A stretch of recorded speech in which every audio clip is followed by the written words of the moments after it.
Welcome everybody to another edition of Keep Talking.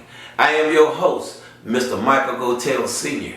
And I have a special guest today, Mr. Eric Vil. Welcome, brother! Hey, check it out, bro. Check it out, bro. Let's put it like this. Right. You know, I got this talk show as a platform for people that have interesting stories. Okay. With positive outlooks, positive outcomes. Mm-hmm. That's one of the reasons that I called you. Okay. But first of all, I want you to introduce yourself and tell the world where you're from. My name is Eric Vil. I'm from Millersville, Georgia, but my family ties is from Wilson County, Georgia. All right, man. Well, so you were born in Wilson County? No, I was born out here in Millersville. Oh, you were born right here? My dad from Wilson County. Okay, the Veals. That's how you ended up down in Glory. Yeah. It's a long story, but I know I went to school growing up down here, got us in trouble down here, then went to school down in Wilson County too. Got us in trouble down here, man. But see, that's one of the reasons we here. We speaking on the day. You know, right. I've been knowing you forever. Yeah, you have. I've been knowing you forever, and I feel like you have a story to tell. Right. And I feel like some, especially in today's world, some of the young men really need to watch your story. Yeah, they do. You know, in the interview today, we're not going to get all the way in depth, but we can tell them the documentary is coming. Yes. The documentary is on the way. Yeah, it's on its way. And the miniseries. Right. It's on the way. Right. Well, definitely. So basically, you know, I feel like your story, there's drama, mystic as a young person, yes, but it's also a happy ending. So let's get started, man. Let's start in your teenage years, man. Just you know, you ain't gotta hold no punches with me, right? Cause you know I know you, right? So you know what I'm saying, right? But see, and it's okay. It's okay to talk about what you feel like you need to talk about, because we hoping that at the end of this interview, it's gonna inspire someone. That's right, other people. That's why we're here. With change. That's why we're here today. So let's talk about your teenage years. Tell me a little bit about your teenage years. Well, actually, I'm a mama's boy. I'm spoiled, you know. Yeah. Yeah, I'm spoiled, man. You know, I came from a good household. You know what I'm saying? Got everything I want. You know, just a mama's boy. You know what I'm saying? You know, just. When I got a certain age, it depends on what teenage years you're talking about. When I started getting like 16, 17, hanging out with my cousin and them, and you know, like I said, we too much. I ain't grow up in no projects, you know. I ain't no effect to no projects, but I ain't grow up. You know how people say it's so hard and stuff like that. I ain't grow up like that. You didn't grow up hard. Nah, so you know, but you get introduced to things though. That's when that's the point that I wanted to get to. Yeah. You grew up in a good household. Yeah, I have. You grew up in a good household, and your mama and daddy did everything they can for you. Mm-hmm.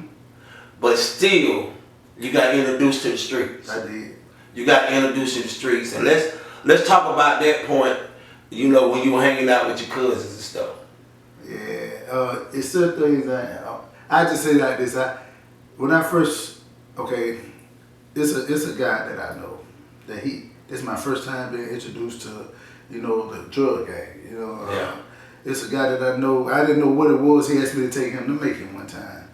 So he said, "Yeah, man, you take me to Macon, man. I got to get some." I said, "Okay, you know me, man. I don't like taking to Macon."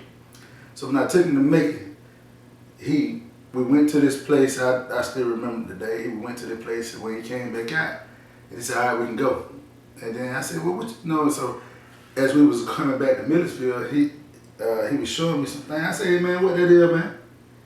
He said, "Man, this is what you call crack." I said, "Crack? What is crack?" You know what I'm saying? Yeah, I'm 17 years old then. Yeah. So I ain't got going on. So I was looking, And he said, yeah, man, you can make money out of this right here. You can do this.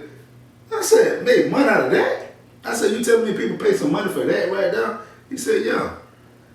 And he said, matter of fact, I'll show you. So when I was with him, I hung around with him, you know what I'm saying, we went up the road. We was in West End. And went up the road, and he was showing me. He was showing me the game. He was showing me how people do things. You know, how I do. I said, damn, because, you know, I was amazed because I'm young, man. Yeah. And so you doubling your money at the time. I'm young, bro. I don't know what's going on. It's just being introduced, like we said. So, yeah. And so this is what... That what kicked it off. Yeah, that what got me into that part. That part of the street. Yeah, that's when I first started. It started out as a money. You get introduced to a large amount of money. Right. That's how it started out. Right. See, now that part I didn't know. Yeah. So it started out, somebody introduced you on how to make money. How to make money. How to make money. As a young man, I don't know, because I'm looking at him, he got everything, he got a lot, he got it going on. You know what I'm saying? I ain't gonna call his name, but the women love him, you know what I'm saying? So, and he like, because I was a real guy, you know what I'm saying? So, when me and him hung together, and so when he showed me, that what started me. So, he took me back over there, he introduced me, and when he introduced me, then that's when I did my thing, and then that's when I showed my cousin. I introduced it to my cousin. I ain't gonna call his name. Yeah, I understand that. Yeah, you can edit this stuff, right? Yeah. we ain't calling no names. We ain't calling no names, but I understand what you're saying. Yeah, true. I understand what you're saying. Real life stories. Yeah. But so you got introduced to the money. Yeah. Through the drug game. Right. All right. And then you introduce other people to the money. I did that you introduce other people to the game that you got taught. Yeah, the people who went in your circle. In your circle. We're gonna start eating the same way. So if I eat, my people eat. You know what I'm saying? Yeah. So you got into the game, you started making that money. Didn't know about consequences now. Nah, hold up now. Yeah. And I want you to be truthful. Yeah, when you say that right now. Yeah. Straight up. Yeah. When you start making that money, how did it change you? Well, the part what changed is, I'm gonna tell you how. Like when you in the thing, when you first start, a lot of people know you don't know about it. So you start seeing people start running off your stuff, they start snatching your stuff and run. So now, I said, okay, I gotta get me on dinner. You see what I'm saying? You see what I'm saying? Yeah. You got to have some protection of that. I didn't know that part. He introduced me to that part. Yeah.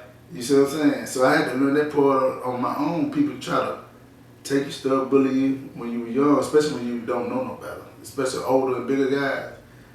So finally, okay, you went from introduced to the money, and you find out money came with a couple of street consequences, and then you felt like you had to have protection. Yeah, you got to. So that's when you start dealing with the gun. That's when I got introduced to the gun. You got introduced to the gun. Yeah. All right. So as we move on, well, it's funny, right? Yeah. It's funny because this platform is made just for people like you. Yeah. That has a story. And right now, just at this point right here, I'm already interested. Okay, brother. Into listening. Yeah. You know what I mean? I'm hoping the audience is interested in listening. Yeah. You got now you done started running around with the guns and you get in the street life. Right. That's when you turn the drug game, which people always try to connect the drug game with the streets, but I always felt like I always feel like selling drugs was a business. Yeah, it's a business. I feel like it was a business. We can call it black market business, right? Because you have a lot of black market. You got illegal lottery. You got illegal gambling. You got everything. But how they classified? But I feel like there was a separation between that and the streets. It is. And but now it could be a gateway to the streets. Could be a gateway to the streets. And is that true in your case? No, some because before I really got introduced to that part of the gun part too. Now you know, like my family from Chicago. You know what I'm saying? So we used to go. I remember I went up there, and I ain't never seen nobody get killed in my lifetime. I seen a body up there. Yeah, when you in Chicago. Yeah, I was young. I was 13 years old then. So that changed my perspective of life. I said I didn't want that to be me. It is crazy, right? Yeah. And I can see that in my head now because, you know, I went to Chicago several times with someone from here in Milledgeville with their family. Yeah. And it's a lot of connection from Milledgeville to Chicago. Yeah. It's a lot of connection there. Yeah. Yes, a lot of people don't know that. Lot of people don't know that. Yeah, I know why they do it. I ain't gonna say it, but yep. A lot of people don't know that. You know what I'm saying? Yeah. But anyway, as you start, matter of fact, how did you feel about that? You're a country boy. You from down here in Milledgeville, Georgia, and you up there in the city, and you seen your first body. Yeah. How did you feel about that? Well, my family told me keep walking, don't look, act like you don't see that. You know what I'm saying? Yeah. You don't see that, you keep going. That's how I learned how to mind my business. Yeah. And see, that's when they explained a lot of things to me. See, I got a lot of my minding my own business from up there. You know what I'm saying? Yeah. Instead of down here, you know. Oh, that's how it is in the city, New York, and everywhere like that. Yeah. Folks that mind their business. Yeah, you see. As you got deeper in the streets. Okay, you learn the game. You learn how to make money. So you gave the game to your circle on how to make the money. All right, you got introduced to guns because to protect the business, the money that you was making. Right. Now you done went in a whole other state and you done see death. And you got people telling you what just don't look. Hey, now let's just jump into the real street part. The real in-depth street part. When you really got introduced from the money to the streets. What really made you, being you got an upbringing the way you did, what really pushed you to the real street life? Okay, it's called reputation. And you know, when you out there selling drugs, and if you got a reputation of people taking stuff from you, then you're gonna lose, you know what I'm saying? So you have to build a reputation that, hey, don't you take that. Can't play with you. Yeah, don't play with him. That's it. You have to build a reputation, don't play with him. Yeah. So my first reputation is, I remember this guy, like I said, he try to bully you when you, so he didn't know I had my pistol. You know what I'm saying? So what he did, that joker snapped my door, ran hotel. Now I pulled out, he was running. He saw me pulling out. And I started shooting at him. That was my first time. That was your first time? Yeah, and then when I felt a little power there, you know what I'm saying? You felt a little power there? Yeah, I'm like, okay. Okay, yeah. Yeah, I felt, you know what I'm saying? It make you feel a little power there. I'm like, okay. So, from that point on, get what? It sent messages to the other people. Hey, he gonna shoot you now. You take that from him. And see, in that point right there, what you just made, that's the argument that I used to have about you all the time. That's the argument. Don't come to me by him. Yeah. Because don't come to me by him. Leave him alone. Yeah, just leave him. Yeah.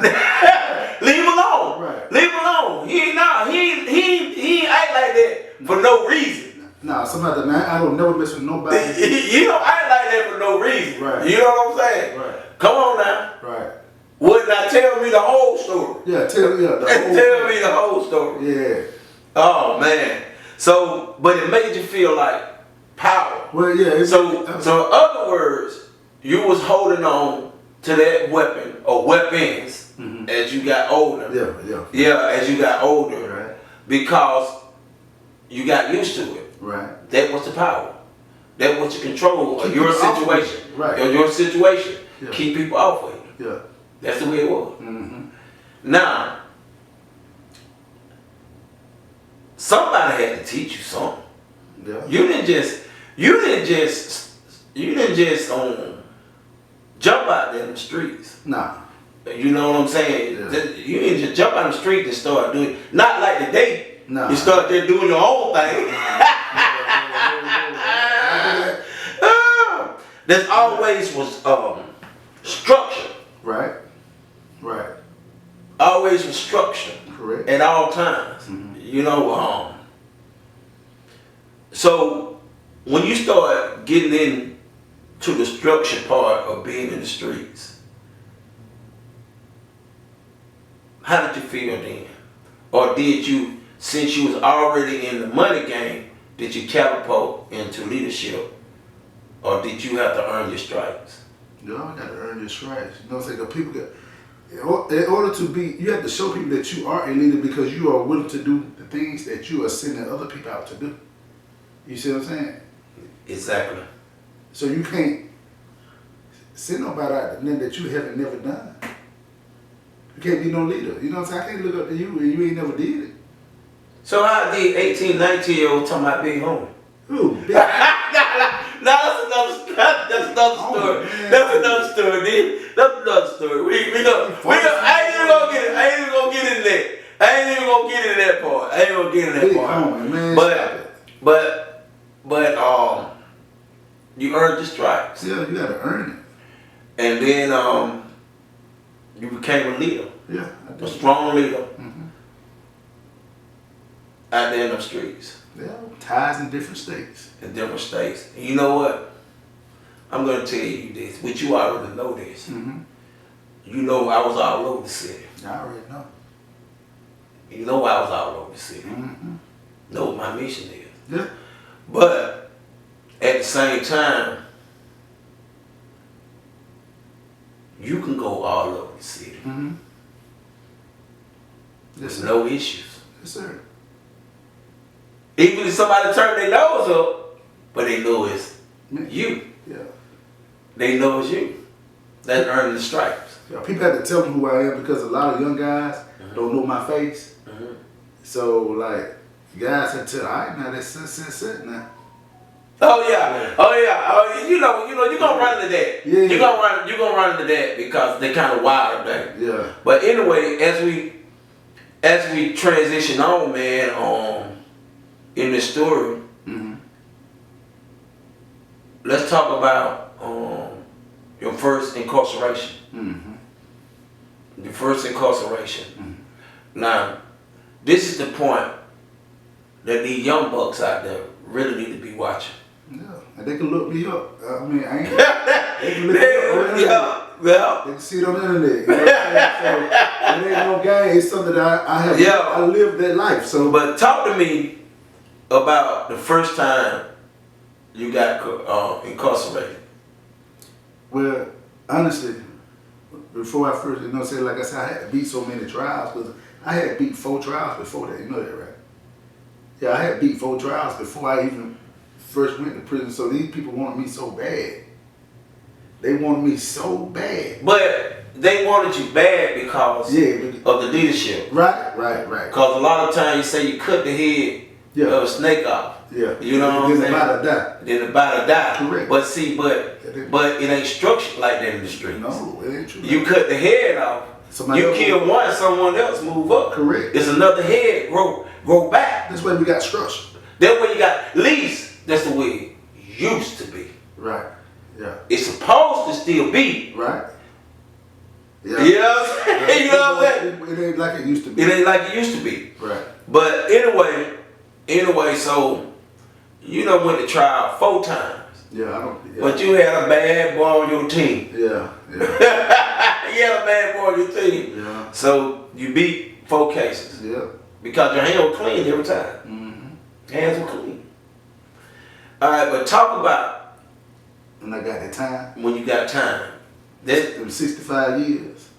Say what? 65 years. You got 65 years. Yeah.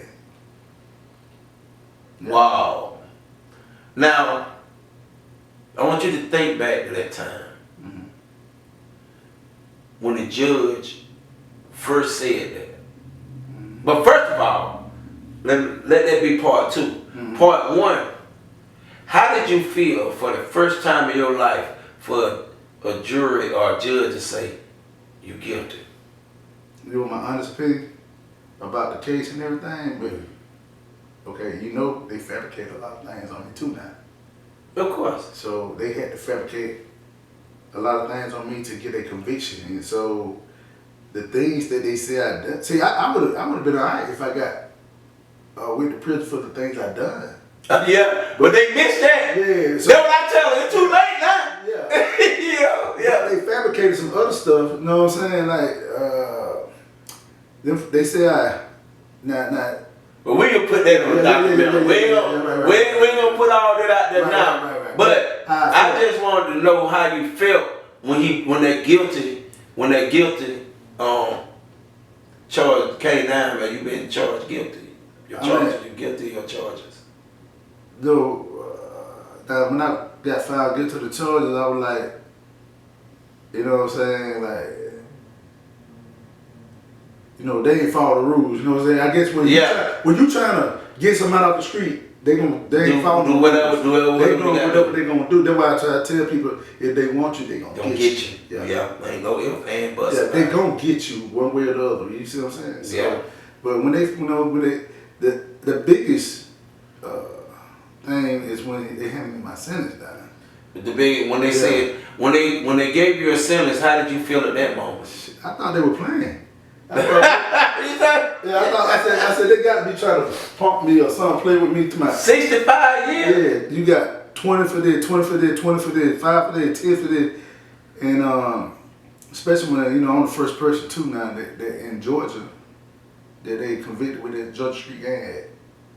That Georgia Street gang. Was. I'm the first person. Yes, right. You in the history books. Yeah, I'm the first. Yeah, you're the first one. The street gang, law. Yeah, I'm the one. That's the real RICO. Yeah. I'm the reason why they came out with that law, and they convicted of that law in Georgia. Now I can't speak for other states. Yeah. But in Georgia I can. You know what I'm saying? Like I say, it's in the books. They can look it up. Yeah. Yeah. So but I thought they were playing, man. So I guess they were looking for a reaction. I had my girlfriend back there, which is my wife now. Yeah. And I had my mom and them, my daddy back there. So my mom and them, they heard the sentence and everything, and I heard the sentence and everything.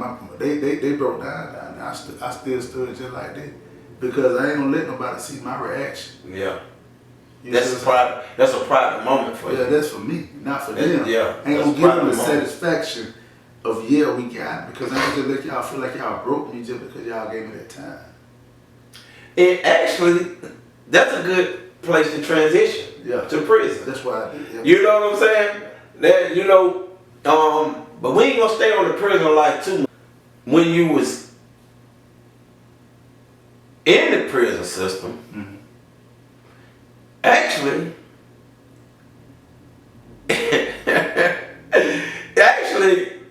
you was like, what? You were like, you done make adjustments. Soon as you hit the gates, you made the adjustment. People knew who you was already.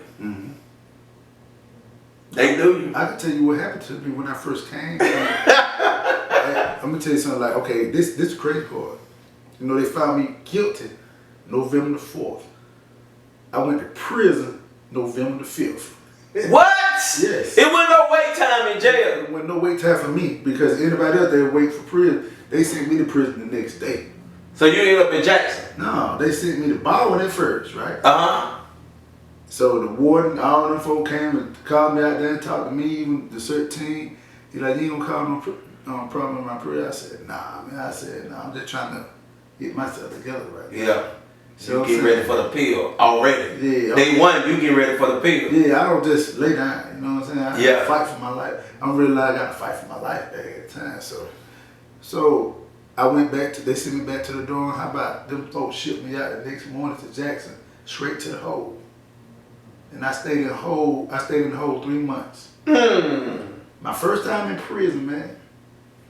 You know, I seen that a lot, right? Yeah, they sent me to You know, I seen that a lot. Yeah. And when I was able to go up in the ranks and be a decision maker inside the system, I've always gave those people that were behind the doors a long time an opportunity to breathe. Yeah, man. You know what I'm saying? And a lot of them appreciated that. Yeah. You know, as we move forward in my career, because you in there already. Yeah, man. Ain't no just being scared now, cause anything you can do out there on the yard, you can do it from behind them doors. Right, man. You know what I'm saying? Yeah. But see, a lot of people don't know that. They think that because I had a lot of influence. That's what they Yeah, think. of course. So, you know, but man, my first man, like behind them, you know, like, hey, it was rough back there. Nah, you know what I'm saying? When they sent me back there, man, they could have mistreated us back there too. Now, real. Oh, you went to Max? Yeah, I went to Yeah, you went to Max. Okay, yeah. So they did not put you through the didactic part. They took you straight to Max. Yeah. They took you straight back there, man. Hey, you young boys out there, Yeah. they're thinking that you can't get got, or you can't get touched, You always can be or you won't never go to jail. You stay out there doing what you're doing. You gonna Yep. go to jail. It's already written. It's a matter of fact. It's a matter of time. Yeah, it's written, man. The streets is jail or death. That's it. It ain't no. Those are your two retirement decisions: prison or 6 feet under. 6 feet under. Yeah. But I'm only gonna say one thing about your prison. Yes, sir. Prison center, and we're gonna move on to the back end of the prison sentence. But you didn't hear from nothing enough. Nah. You didn't hear from nothing enough. All I know is I couldn't let you come to my prison. Yeah. I couldn't let you come to my prison. Yeah. You know what I'm saying? I couldn't let you, because I was serious about my business. Yeah. But I'm an agent for change. Right. So God put me in that environment for 30 years No, Johnson. to be able. Yeah, I was at Johnson at the time when you came. Oh. It was me, Beerly, Ford. Yeah, them folks got You ASAP. knew all of us. Yeah. You know what I'm saying? But I know we was the closest. Right. You know, we was the closest. So I couldn't risk that. Right. You know what I'm saying? I couldn't risk that. I respect that. Yeah, and so we were like, I looked at Neil looked at me. Neil said, Mike, what you want to do? That was the hardest thing I had to do. Yes. We say, no, we got to turn him around. I knew some guys that I was locked up with already down now. Yeah. So they were like, hey, what's going on? I said, shit, I don't know. I don't know. I guess I ain't know what was going on. See, too many of your home folks were down. Yeah, I ain't You know what I'm saying? Too many of your home folks were down. Right. So, and see, right there at that time though, you was kind of transitioning. I was chilling. Your pills had started coming in, and that's why you ended up down with us, because you wouldn't cause no problem nowhere. Nah. You wouldn't cause no problem nowhere. Yeah. But you had thousands of dollars on your books. Yeah. My mom and daddy took care of me. Oh, yeah. I tell you no story now. They looked out for you now. Yeah. They looked out for you. Yeah. But anyway, Yeah. They looked. now when you got out, when you paroled out, how many times had you went up before they actually approved it? one time, I'm gonna tell you, nah. Cause they knew they didn't have a case from the jump. Yeah, because what they charged me with the 3 aggravated assaults, and I ain't killed nobody on their aggravated assaults. I got 3 aggravated assault red wild, 2020, and then the gang charge, and then they had all added up to 65 years. So they really want to remove me from the streets at the time. That was they did. Yeah. But when it was I'm gonna tell you what happened. I had kind of gave up a little bit. You know what I'm saying? I was at Tailfair State Prison at that time. Yeah. That was my best. That was my best tour. Yeah, Tailfair. Mm-hmm. That was my best tour when I was at Tailfair State Prison. Yeah. And I ain't gonna never forget, man. I was laying in my bed. You know what I'm saying? Cause you don't got, you know what I'm saying? You don't got comfort and stuff. So I laid on the bed. So the council called me. I don't know. So they said, Veal, the council wants you. So you know, I don't feel like being bothered. Yeah. Like, what the council want with me? Yeah. Mm-hmm. He ain't got nothing for me, you know what I'm saying? So council, man, Veal, come on down here, man. I said, man, what you want, man? I said, I ain't got time to be hearing all this jibber jabber. I said, I'm chilling right now. Man, Veal, come here. I walked downstairs, took my time, walked downstairs. Well, Clement got in. I don't know the name. I forgot my council name. Okay. I forgot what. I ain't gonna lie. So when he gave me so he said, "Here, man, read that for me." I said, "Read what for you, man?" He said, "They got your name on the read." You know what I'm saying? It showed me what my sentence got overturned. And it showed me my sentence got overturned. And that point, you know what I'm saying? Because you know they gave me the 90%, and the 90% law went in effect. That was a legal sentence. So, and see, back then, even on the murder, they were doing 7 years. Yeah. 10 at the max. Yeah, but they tried to do me 90%. They said, when they gave me my 65 year, they said I was eligible for parole the year 2052. That's still a long time right now. That was in 1998. Yeah. Oh, wait. That's it, eligible for parole. So just imagine how I felt when they said you ain't eligible for parole until the year 2052. That's a lot of time. That's more than a life sentence, bro. But get what though? And I say this to a lot of brothers out there that I associate with. Mm-hmm. You know they were never God, right? Mm-hmm. That means God had a plan for you. Can I add and my ancestors? And your ancestors. Yeah, my ancestors. Prayers. Yeah, because you gotta understand, like, I'm very spiritual. Very, very, very spiritual now. You see what I'm saying? And, you know, it's a path. It's a path you're gonna have to take. But until you get it right, you know what I'm saying, you're gonna be taking the rough path. Yeah. You know what I'm saying? That's why I call it the easy path and the rough path. I'm comfortable with the easy path now. Cause you were still doing the crazy stuff to make it rough path. Yeah, but as you said earlier, man, I never remember nobody, but when they mess with me, I finish it. That makes sense. Yeah, it's hard to stop you. Yeah, because I'm not gonna let you. It were very few people that you would actually listen to. Yeah, you. Yeah. But I know we done had some conversations. Yeah, bro. And but you talk about it for you know what made me like I was? I told you when I seen that bottom of the ground, I said I would never let that be me. Remember I told you that? Yeah. It started from that mentally age of 13 right there. Yeah. You were never gonna let nobody just kill you. No, because see, I was taught by some other people too. I told you I ain't gonna call no name. Yeah. I was taught by some people, man.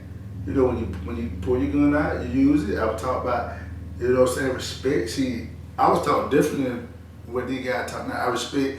If they ain't in the streets, don't mess with them. That's it. If they ain't got nothing to do with it, nothing, you don't be messing with folk grandmamas. You don't mess with nobody grandmamas, they mamas. You don't mess with no working man. You don't do none of that. You respect all that because they ain't got nothing to do with what we got going on the streets. Yeah. They productive citizens and we the street people. And it's separation, you know what I'm saying? Yeah. Used to be. Yeah. Separation. Now they don't got no respect for none of that right now, you know, and I'm against that right there, you know what I'm saying? Of course. Because it could be me or you, they you know, like, and you don't bother nobody, man. Come on, man, and we be with our wives and kids and stuff like that. It's sad that when we see these young guys today, we got to kind of like be on alert because we don't know what they on.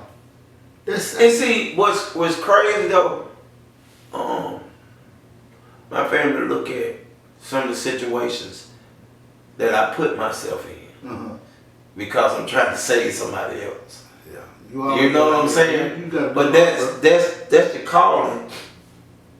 That's the calling that I have. It's your heart. And people always talking about, man, you always by yourself going to this, going to this. I'm never by myself. But I ain't never by myself though. I got G.O.D. Yeah, but see, he got me. You can go places people can't go. You can do that because you said you earned that.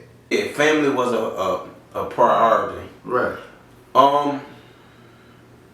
Let's talk about the transition and the mindset change. Once you start changing, once you start turning those negatives into positives. A lot of people didn't like that. Nah, they didn't. A lot of people didn't understand it because people judge people on their past. Yeah. Still doing it that. But the percentage is high. They know where your heart is now. Yeah. Yeah. You know what I'm saying? Yeah. You have people that stuck, they would call them people be straight haters anyway. Gotcha. You know what I'm saying? You know what I'm saying? I know. I know. That's why I just stand on what I stand on. And I be me at all times. But and I appreciate you for being you too. I appreciate that because that's rap. Oh yeah, most definitely. Most definitely. The transition. I seen you trying to bring the community together. Ooh, yeah. I seen you hosting back to school drives. You know, but then again, in some defense of some of the community, you were held on wheels when you was out there. So it was hard for them to take my positive, the positive aspect. But what they did see, you married your rider. You take care of your kids, and you start having your first grandkid around that time. And so that one thing about grandkids, grandkids just change your whole life, man. Yeah. You know, grandkids, that's a whole different type of love. It is, man. They love their Pawpaw. I got 6 of them. You know, they change your life for real, man. But anyway, how did you feel as a person knowing that you were moving in a positive direction? And was that feeling just as good as you being out there in them streets with that power? Yeah, it did because now my experience on bringing people together, I had a lot of people who had different agendas too. You know what I'm saying? Like politic people. Yeah. The ones that they were saying they supposed to have the influence. Right. You know what I'm saying? But until you put somebody that been there, done that, in them seats, they're not gonna be able to feel the pulse of the city. No, they can't understand it. They ain't gonna feel the pulse. Begin to understand it. You know, that's what made me so successful. You know, as the chairman of my county. Yeah, because you've been out. Because I come from the trenches. Yeah. You know what I'm saying? So I can see. Yeah. So I know what the needs are, except for I know how to articulate the message to the people that matter. Yeah, you know how to play the middleman. That's it. You know how to talk that language, and you know how to talk that language. Right. You know, that's what used to kill a lot of young folks. They're like, man, cover that up, man. Yeah. Cover that up. Like you didn't know what was going on. You know what's going on. Cover that up, man. Yeah. But anyway, you were transitioning into the positive, and you telling me that the positive felt just as good as when it was a negative out there when you had that power over the streets. Yeah. And it felt good to do something positive because you have very important people looking up to you then because you got grandbabies. Yeah, they did. Yeah. And they look up to my kids. They don't know. My kids and grandkids don't know who I used to be. They don't have a clue how I used to be. They just see me as Dad and Pawpaw. Dad and Pawpaw. That's it. That means they ain't judging you. Nah. And I love that. Right? That means they are not judging you. And that's the best feeling in the world. Yeah. When my granddaughter tell her mama, because I work all the time. I know you do. And when she tell my daughter, she say, I want to go to Pawpaw. Okay. Find Pawpaw. Yeah. That make me feel good. Yeah. That make me feel good. But, all right. We heard about Eric Vil of yesterday. Now, talk to me about Eric Vil of today. Okay, well, the Eric Vil today has his own business. And, I learned how to communicate better with people. I learned how to be more business-minded. You know what I'm saying? I learned that I need to be more I need to be a productive person for me and my family. You know what I'm saying? To make life better for us. And then, so it's all about positioning yourself. So that means getting educate yourself as well, so you can educate yourself as well, and getting a job or a career that you're looking for. Because if you don't never try to move forward and educate yourself with a mentality, you know what I'm saying, to try to get a degree or get some kind of degree to make your life better. Yeah. You know what I'm saying? If you work at a factory or something and you ain't trying to do better, you ain't trying to move up to a supervisor or doing what you got to do to move up better, then you just gonna stay a regular worker. See, yeah. So but see, you always been a boss. Yeah. So you know what I'm saying? Yeah. That's what I tell them. You know what I'm saying? Like when Joker tried to, because I DJ. Yeah. When Joker tried to downplay it. What? And I say, wait a minute. I say, do I look like I'm a $200 DJ? No, DJ. I ride in a Hummer with a 7x18 trailer. Yeah. 7x18 trailer. Yeah. And you talking about, oh man, you charging too much. Do I look like I'm that? No. Nah, you need to go to that who got their fingers in the back seat. Yeah. You know what I'm saying? Now, no knocking that because that's where I started at. Yeah. You know what I'm saying? But yeah, so if you're a boss, you're just a boss. Yeah, that's what see, you got different. That one thing I like about you, I told you, like I tell you, I like that. You know what I'm saying? You got different things going on in your life. You know what I'm saying? So you multitask. Oh yeah. So that's how I am. So I like people who like me. You see what I'm saying? I'm trying to find ways to make my life better. So just like me, I drive trucks, and I got my own hot shot business and the 18-wheeler. See what I'm saying? Yeah. So I'm trying to find something else to invest in. I'm trying to build, brother. So, yeah, so you gotta have a mindset, man. You gotta. Your baby's looking at you. Yeah, so they look up to me. Then when they get old enough, they strap their head. They golly, if daddy gonna leave me something. But go on, I'm leaving them, bro. I'm leaving them that nuts because I'm just like my boys, man. You the man. Yeah. Household. You are the example. You are the man that set the rules. You're gonna be the bad guy in the household. Remember that. So, in order to be the bad guy in the household, because you're the one who's gonna set the boundaries. Everybody gonna be mad at you at first, but later on they're gonna love you. Yes, sir. Yes, sir. You know what? I told my boys. I came front here. I push my boys out though. Yeah. Because I raised men. There you go. As long as I raise men, I expect them to do for themselves and their family. Right. Period. Right. Now my daughter, I kind of bend a little bit for her. Yeah. Even though she got her stuff together, she got it going on. Right. She got it going on. Super. Traveling nurse, she got it going on. But I break my neck. Yeah. For some reason, see, I ain't got but one girl.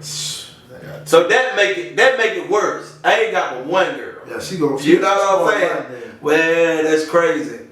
But Eric. Yeah, I got two of them, man. Mine, they take all my money. This my little girl, my baby. Oh yeah, I see y'all on social media. Yeah, she take out my money, but they love being up on their dad. She like, Oh, yeah. everywhere with her dad. And my boy, like my baby boy, they 14 and 15 years old, just like, after we get finished with this, I gotta go get my son. He want me to come take him out of school, come at home, and you know. Yeah, you all work today. Yeah. But I'm teaching him how to do things in the yard and teaching him how to be. That's good. Yeah. That's good because some of them won't even cut their grass. That's why I got so much business out there. Yeah. That's why my lawnmower rolling every day, all day.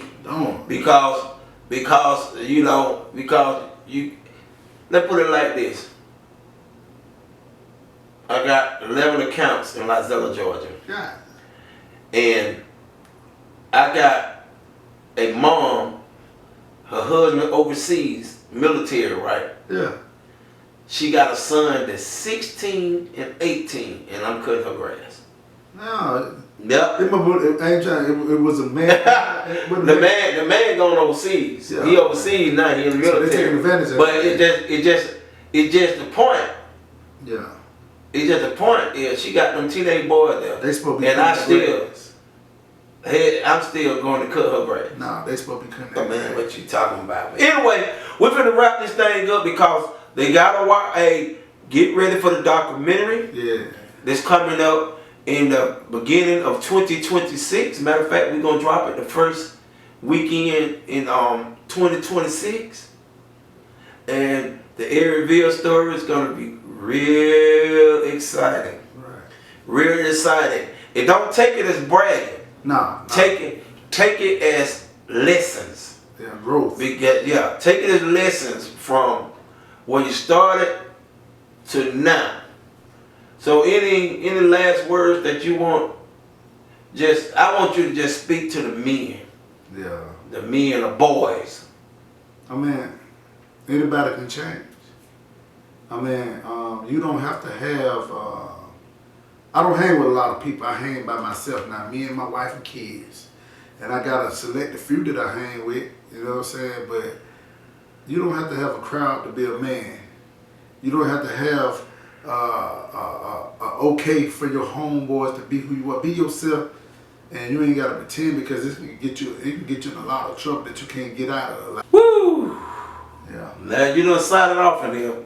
We done laid the foundation, but the documentary is gonna be crazy. It's gonna be bananas. Yes, sir. Thank y'all for tuning in to my new talk show, Keep Talking. I am your host, Mr. Michael Gotell Sr. Until next time, I'm out.